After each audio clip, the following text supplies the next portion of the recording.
Bonjour, bienvenue sur la chaîne Piqué Life. Aujourd'hui, je vais m'adresser particulièrement aux parents, comme je l'avais promis dans la vidéo précédente. La vidéo précédente où on a parlé de comment découvrir son destin, et là je m'adressais particulièrement aux enfants et à n'importe qui ne sait pas encore exactement comment diriger sa vie. Et je me suis dit qu'il était assez important de parler aux parents parce que les parents jouent un très grand rôle dans l'accomplissement des destins des enfants. Je pense qu'il y a beaucoup de gens qui vivent une vie dans laquelle ils ne sont pas contents, mais ils le font quand même par manque de choix. Je vais essayer de donner l'essentiel parce que je trouve que c'est un sujet énorme. Mais je vais donner l'essentiel de ce que moi je pense être la meilleure façon pour les parents d'aider leurs enfants à entrer dans leur destin. Il y a eu beaucoup de choses qui se sont passées dans ma vie pour lesquelles je me dis ça aurait pu être autrement. Et peut-être que je suis passée par là pour avoir une histoire à raconter aujourd'hui.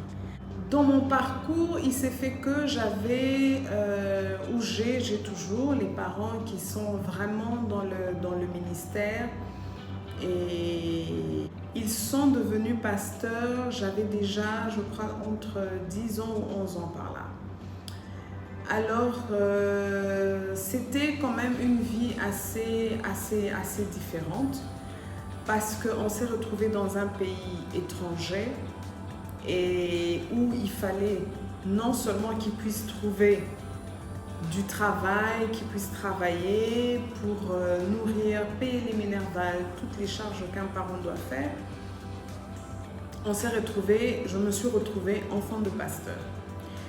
Et tout de suite, quand on est enfant de pasteur, on ne se rend même pas compte qu'on est enfant de pasteur, mais les choses viennent assez vite pour faire ding ding, vous êtes enfant de pasteur. Pourquoi? Parce que les gens s'attendent à ce que vous soyez assez parfait ou que vous ressembliez un tout petit peu ou totalement à vos parents. Mon thème, le ministère des parents et moi, est dirigé particulièrement aux parents parce que quand vous êtes pasteur, vous ne vous rendez pas compte de combien vous passez plus de temps à l'extérieur, combien vous passez plus de temps avec les enfants des autres qu'avec vos propres enfants. Et je pense que Dieu, quand il nous donne des enfants, je suis parent aujourd'hui, Dieu, quand il nous donne des enfants, il nous donne une certaine charge, il nous donne une mission. C'est vrai que tout être humain, quand on vient sur terre, on a une mission. Et Dieu a instauré la famille pour que justement, que ça soit ce terrain préparatoire pour affronter la vie, pour entrer dans le travail qui nous attend plus tard. Jésus n'est pas devenu, a commencé à faire son ministère tout de suite. Il a eu le temps de rester en famille, il a eu le temps d'être un enfant, il a eu le temps de travailler le travail de son père, aller dans le temple, faire tout ce qu'il a fait avant de s'exposer à l'extérieur, d'entamer son ministère. Donc je pense que la famille, c'est cet endroit où on doit prendre le temps de nous former, on prend le temps de trouver notre chemin. Chacun est unique et chacun, en venant sur terre, a été mandaté, a été donné une mission que seul lui peut accomplir. Et le monde souffre parce que beaucoup de gens ont raté cela, beaucoup de gens se retrouvent dans un chemin qui n'est pas la leur. Ce qui fait qu'on a des gens aigris, on a des gens, ils font le travail pour faire le travail, alors que ça ne devrait pas être ainsi. Et je pense que ça tient sa source dans la maison, ça tient sa source dans la famille. Et bien sûr, le pays ou l'environnement joue aussi un rôle, mais à la base, ça commence d'abord à la maison. On se retrouve, les parents, pasteurs, comme je disais, très occupés, très chargés. Vous ne vous rendez pas compte que vos enfants ont besoin de votre présence. Vous ne vous rendez pas compte que vos enfants ont besoin de vous, ont besoin de savoir qu'ils ont aussi des parents. Moi, mes parents étaient occupée. Je pense que je suis devenue la maman des enfants assez tôt. Et je me rappelle que il arrivait des moments où je me disais je dois quitter cette maison, je dois partir parce que on me donne trop de travail, je dois faire beaucoup de choses, je dois m'occuper. Et je me rappelle une fois, je me suis disputée avec ma mère, je lui ai dit, ce ne sont pas mes enfants, ce sont tes enfants, c'est toi qui devrais prendre soin d'eux et non moi, parce que j'avais beaucoup de charges à faire. Pourquoi? Parce que eux, ils avaient le travail de l'église. Ce qui n'est pas mauvais, mais je pense que les parents pasteurs devraient faire la part de choses. Raison pour laquelle Paul n'a même pas voulu faire d'enfants, parce que je pense qu'il savait que c'est beaucoup de charges, c'est des responsabilités. Et lorsqu'on est responsable, je pense que dans ces devoirs-là, on a la responsabilité de prendre aussi les conséquences de ce qui arrive à nos enfants. Je disais, comme chacun est unique, ça veut dire qu'on doit adapter une éducation aussi unique en fonction de chaque enfant. Moi, par exemple, j'ai 2 enfants. Il y a un qui est très bouillant, il y a un qui est vraiment calme.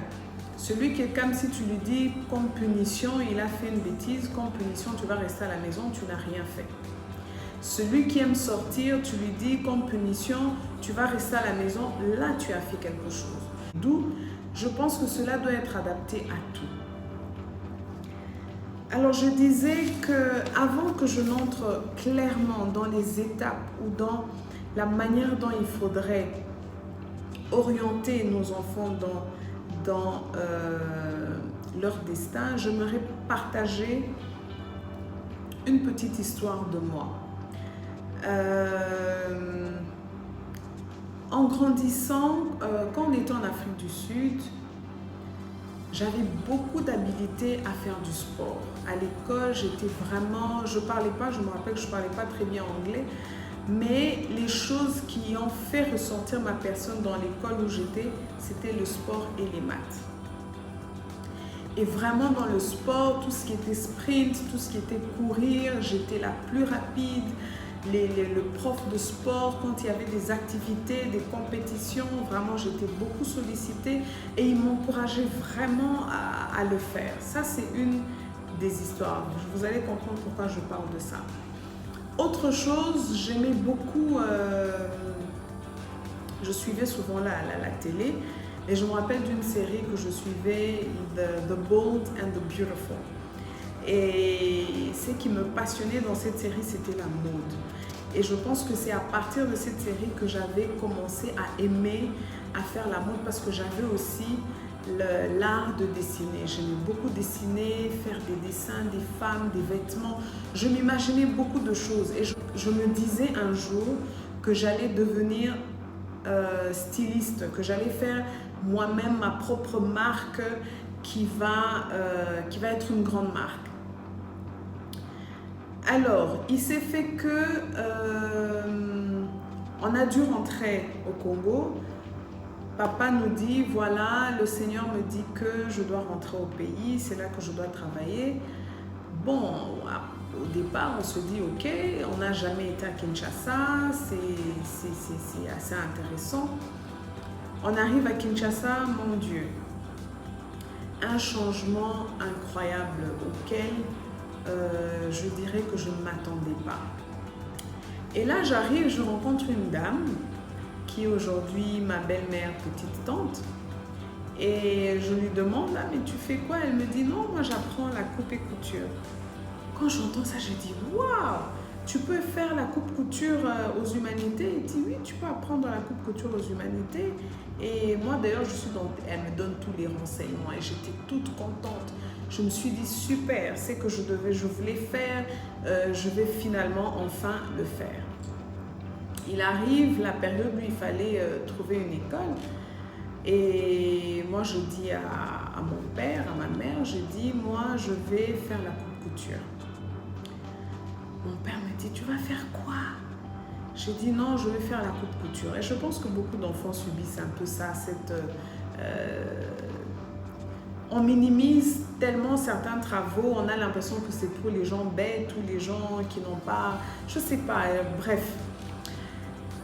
Et il me dit, ok, on va réfléchir. Quelques jours plus tard, il revient, il me dit, ah mais tu sais Esther, j'étais en train de me promener et puis je me suis cognée quelque part et puis j'ai vu sur une maison, on a écrit maison, couture, maman. J'ai regardé l'endroit et je me suis dit, c'est ça que ma fille va faire. J'ai dit non. Déjà quand il disait ça, je voyais déjà où ça partait, où ça allait.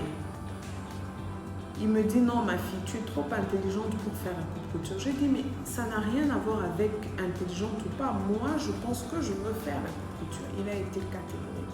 Je me rappelle que j'ai pleuré, malgré ça, ça n'avait rien changé.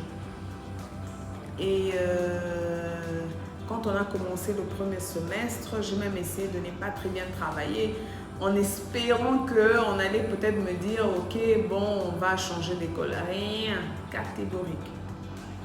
Et pourquoi je parle de cette histoire? Parce que je me dis qu'il y a beaucoup de choses que nos parents, ou que la culture, ou la mentalité, je ne sais pas quoi, qui ont tué beaucoup de rêves, qui ont tué beaucoup de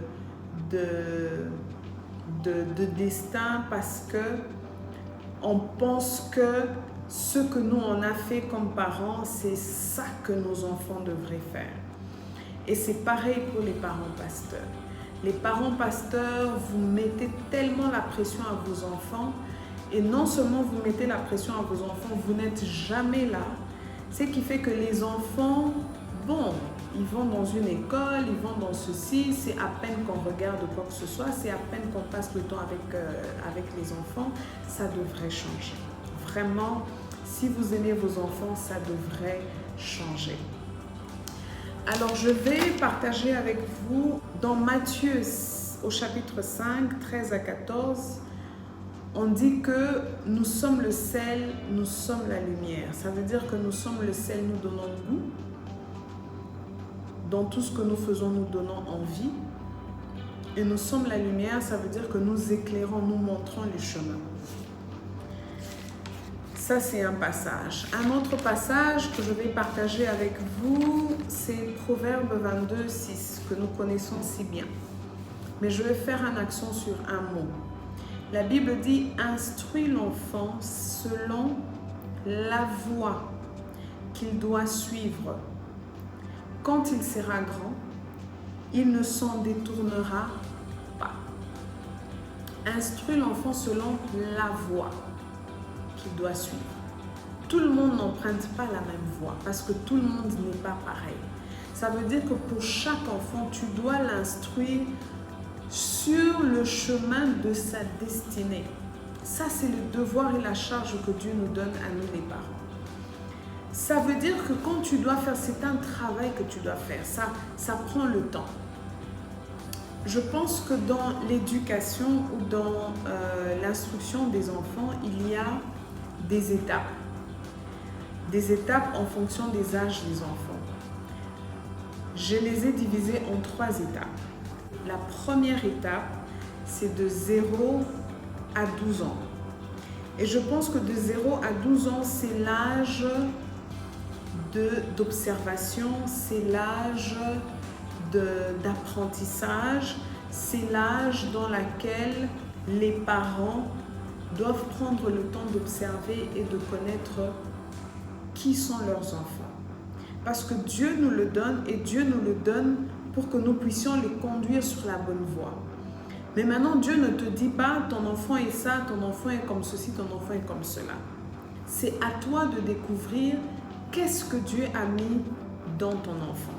Donc, cette tranche d'âge a passé le temps à observer et à essayer de connaître votre enfant parce que c'est dans cet âge-là que ça va vous permettre de savoir comment passer à la prochaine étape.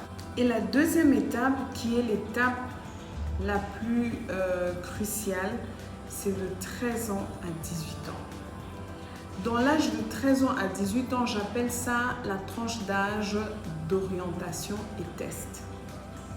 Ça veut dire que dans cet âge-là, vous parents, ayant vu les caractères de vos enfants, ayant observé les désirs de vos enfants, vous devez maintenant prendre le temps de voir quelles sont les écoles adaptées au caractère ou bien aux talents, aux capacités que ont vos enfants. Quelles sont les écoles? Quelles sont les activités qu'ils peuvent faire en dehors de l'école qui va booster ou mettre en exergue tout ce que ces enfants-là ont. Et lorsque un enfant aime quelque chose, il se donne. Même quand ça devient difficile, il se donne. Donc, quelles sont les écoles? Quelles sont les activités? Quelles sont les personnes qui font le même travail que ce que mes enfants désirent faire ou ce que mes enfants ont comme capacité, parce que souvent les enfants ne savent pas ce qu'ils veulent faire. Donc toi, parent, ayant vu les capacités de l'enfant, les habiletés de l'enfant, ayant constaté le caractère de l'enfant, tu devrais maintenant, toi, prendre le temps de réfléchir pour voir et te dire où est-ce que je vais l'orienter. Comme je dis, vous devez tout considérer. L'école, les activités, les personnes. Parce que n'oubliez pas, il y a aussi le mentorship. Quand je discutais de ce sujet avec quelqu'un, on me dit, mais le système du Congo, là, c'est compliqué. Même si on a envie, même si on constate que notre enfant, c'est un bon footballeur, comment est-ce qu'on va faire pour... Mais justement, essayer d'entrer et de voir qui est cette personne-là qui fait une activité qui ressemble à ce que mon enfant aime faire, qui ressemble au caractère de mon enfant, de manière à ce que vous commencez déjà à exposer vos enfants à voir. Parce que parfois on aime quelque chose, mais on n'en a pas le talent ni le don. Ils vont eux-mêmes constater et ils vont prendre la décision de se dire « non, ça c'est pas pour moi ». Ou alors ils vont foncer, ils vont développer des habiletés et ils auront des expériences en fonction de la manière dont vous les mettez, en fonction de l'environnement dans lequel vous les mettez pour augmenter la soif, pour le faire voir que là où ils vont, est-ce qu'ils aiment ou ils n'aiment pas? Est-ce qu'ils sont à l'aise ou ils ne sont pas à l'aise? De cette manière-là, et je dis que ça c'est l'étape la plus dure et la plus cruciale. Ça veut dire que ça demande de communiquer avec vos enfants. Vous êtes pasteur, il n'est pas dit que parce que vous êtes pasteur, vos enfants doivent être pasteurs, diacres, anciens. Non, ça peut être les cas, mais ce n'est pas obligatoire. Ce qu'il y a dans vos enfants, c'est déjà, Dieu ne fait rien au hasard. Ce qu'il y a dans vos enfants, c'est déjà, Dieu a déjà pourvu à la continuité de la vision qu'il vous a donnée. Dans l'un, dans l'autre, il y en a c'est à forte dose, il y en a c'est à petite dose. Comme je disais, prenez l'image d'un arbre. Vous êtes le tronc, vous, votre épouse ou votre mari, vous êtes le tronc. Et vous avez autant de branches peuvent représenter autant d'enfants, des petits-enfants et ainsi de suite. Et une fois que vous avez des enfants, ils vont avoir leurs propres branches, mais ils ont une partie de vous. Il y en a qui sont des grosses branches, il y en a qui sont des petites branches. Chacun selon ce qu'il est. Ça veut dire qu'il y en a qui vont effectivement peut-être être vraiment dans l'église, mais il y en a qui vont embrasser d'autres activités. Mais vous verrez que ces activités-là, Dieu ne fait rien au hasard. Ces activités que vos enfants vont faire, quelque part, va contribuer, va se rencontrer avec le ministère et la vision que Dieu vous a donnée. D'où je vous conseillerais, vous voulez assurer la continuité de la vision que Dieu vous a donnée, qui est une vision, je dirais, personnelle, mais en même temps familiale, mais qui se gère ou qui se développe dans plusieurs directions en fonction des enfants que vous avez. Prenez le temps d'orienter vos enfants. Vous n'avez peut-être pas le temps, trouvez-leur des mentors, trouvez-leur des personnes qui exercent des activités que vos enfants aiment, des personnes dans lesquelles vous avez confiance, des personnes, ça peut être des femmes, ça peut être des hommes, bref, trouvez des personnes qui évoluent dans les secteurs où vous sentez que les capacités de vos enfants où les habiletés de vos enfants se rencontrent, donnez-leur, que les enfants aient le temps de passer du temps régulièrement avec ces personnes pour qu'ils aient une idée de ce qui va les attendre. Ça va les préparer et tout de suite, ils vont embrasser leur chemin. Ce qui fait que même dans le choix de l'université, même dans le choix d'un travail, ils sauront exactement ce qu'ils veulent et ce qu'ils ne veulent pas. Comme je disais, c'est un sujet très vaste. Si je devais le développer en long et en large, je pense que j'ai dit l'essentiel, je prendrais trop de temps. Et je sais que vous, les gens, vous n'allez pas beaucoup suivre très longtemps. Donc, je vais m'arrêter là. Et la troisième étape, évidemment, vous la connaissez. La troisième étape, c'est celle où l'enfant commence son propre chemin, lui aussi avec une autre femme ou un autre mari, formeront aussi leur propre vie, mais tout en sachant d'où ils viennent, tout en sachant qu'il y a quelque chose des parents en eux qu'ils vont développer. Mais si vous êtes là à forcer vos enfants à aller toujours dans les réunions de l'église, il n'y a pas que les activités de l'église qui instruisent. Il y a les expériences des gens en dehors de l'église qui peuvent contribuer à la formation de vos enfants.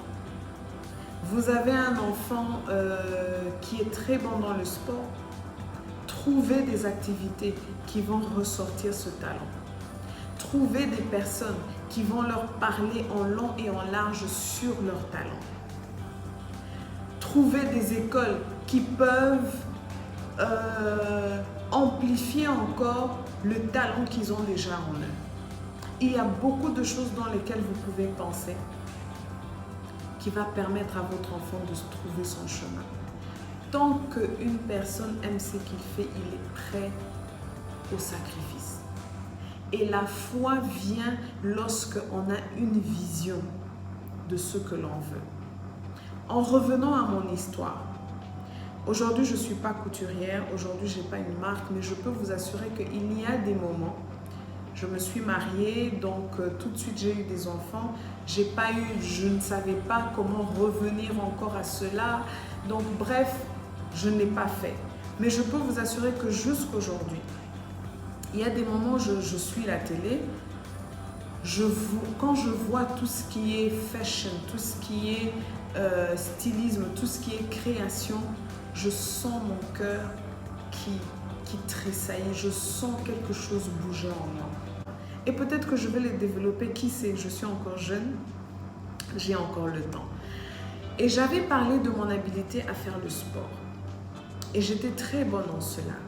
Et j'aimais bien, c'est pas forcément quelque chose que je me disais, ah, je vais faire. Mais l'école, et comme j'en étais habile, et c'était pas quelque chose de très difficile, donc ça m'amusait. Dernièrement, ma mère a eu des résultats de son ADN. Et on lui dit par le docteur, madame, vous avez fait perdre à votre pays beaucoup de trophées. Si vous aviez suivi le chemin du sport, vous alliez être une très grande athlète. Quand elle a dit ça, vous savez, dans ma tête, je me suis dit, voilà, j'ai eu ça. Mes frères côté sport, ils ont toujours été, la plupart ont toujours été très, très habiles. Mais puisque les parents n'avaient pas pris le temps de se dire voilà les capacités qu'ont mes enfants, voilà l'orientation que je vais faire.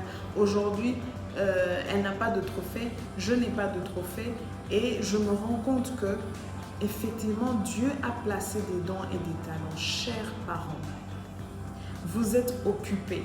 Mais s'il y a un cadeau que vous pouvez donner à vos enfants, c'est de leur placer sur le chemin qu'ils doivent suivre. Instruire l'enfant selon le chemin qu'il doit suivre. Tout le monde n'a pas le même chemin. Merci, j'espère que cette vidéo vous aura apporté un plus. À la prochaine, que Dieu vous bénisse.